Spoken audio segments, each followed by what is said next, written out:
Червен или зелен флаг е. Срещате се с момче. Той паркира пред вас. Кое е първото нещо, което ви прави впечатление в автомобила му? Дали колата е чиста?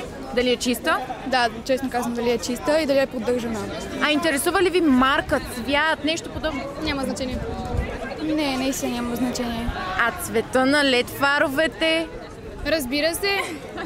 Трябва да са бели. Да, трябва да са бели. Добре. Абсолютно. Права. Добре. Ред флаг ли е, когато приятеля ви снима колата си, но никога не ви качва вас на стори? Няма проблем. Зависи, нали, от колко време сме заедно. Той е висок, красив, харизматичен, ама кара дърта кола. Винтич, още по-добре. Така Повече ли? хора ще ни гледат, да. Коя е най-лошата марка автомобили? Каквото и да кажа, ще ме нахейтят, но на мен Mitsubishi не ми харесва. Ето, заповядайте, безплатен реглаж на вашия автомобил в Xenoni LED Center. Това е автомобил преди, а това е след поставянето на LED кружки от Xenoni LED Center. Посетете на нашите обекти.